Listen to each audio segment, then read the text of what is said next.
شیخ صاحب زما پوښتنه دا ده چې سګرټ او نسوار چې دي دا په شریعت کې حرام دي که نه؟ او بله مسله دا ده چې بعضې کسان شیخ صاحب ما لیدلي چې له نسوار ورسره جیب کي نو جومات ته ننوځي نو دا جیب کې ورسره یي که نه، نو په دې باندې لمونځ کېږي که نه کېږي؟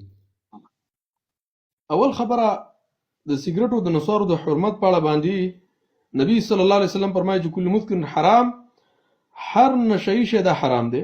یو حدیث کې راځي چې هر هغه څیز چې د هغې ډېر نشه کوي لږ هم حرام دي. اوس بعضې خلک به تا ته دا وایي چې د سګرټو د نسوارو نوم خو په قرآن کې نشته. قرآن کې خو الله نشه ذکر کړي او په حدیثو کې شراب عام ذکر کړي. نور دا نور نومونه خو له خلک وروسته ورکوي. لکه اوس شراب سړی او بل کیفیت ته واړی بل نوم به وله ورکي، یا الکول شو، یا دغه شان دي دا نور دا کوم شیشې وغیره چې خلک څکي، یا دغه شان دا پکې راخله ټولې نشي ټولې حرامې دي، حکم کلي دی. بله قیاست هم دې ته را منتقل کېږي.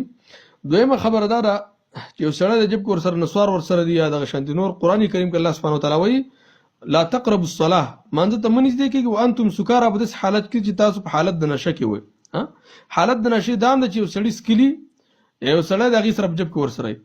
په نسوار او سګرټو باندې خو ټیک ده چې اودس نه ماتېږي، صحیح خبره هم دا ده، خو چې کله سړی مانځه ته ځي باید دا خوله پاکه ووینځي، کنګال کړي، او د هغې نه بعد کوم نسوار